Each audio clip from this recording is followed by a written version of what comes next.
asko eta asko, gentilak gure mendietan bizi ziren.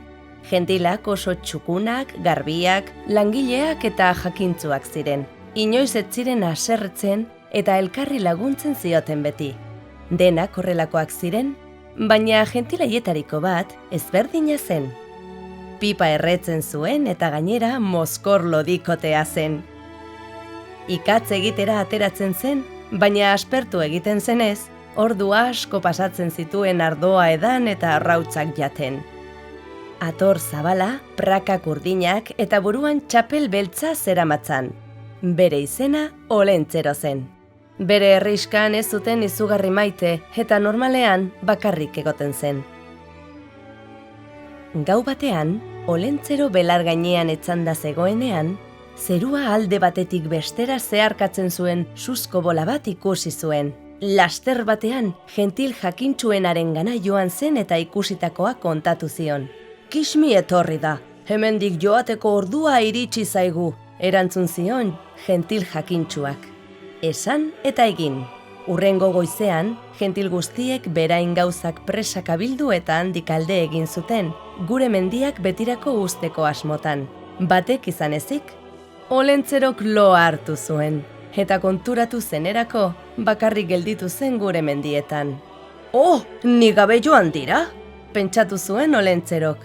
Zer egin behar dut orain? Ez dakit nora joan diren?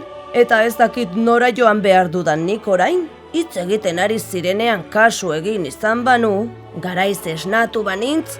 Olentzerok zer egin pentsatzen zuen bitartean, gaua iritsi zen. Berriz ere zerura begiratu zuen, eta berriz ere suzko bola ikusi zuen. Beldur handia sentitu zuen. Herrira joan behar dut, esan zion bere buruari. Jakintsuak esan dit, kismi datorrela, berria ematera joan behar dut herrira. Inoiz herrian egon ez izan arren, bazekien non zegoen eta lasterka herrirantz abiatu zen. Herrian sartzear zegoenean gelditu egin zen.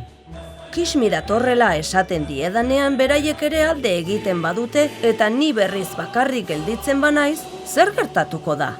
Naiz eta beldurrez egon, Olentzero herrian sartu zen eta berria eman zuen.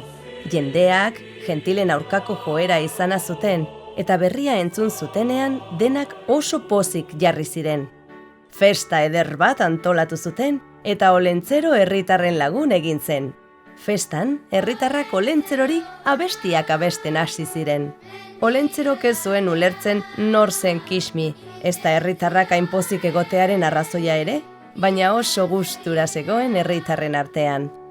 Olentzero berriz ere mendira joan zen ikatz egitera, eta astean behin herrira jaisten zen bisita egitera. Herritarrak harrera oso ona egiten zioten beti, eta izugarri pozten ziren hura ikusteaz.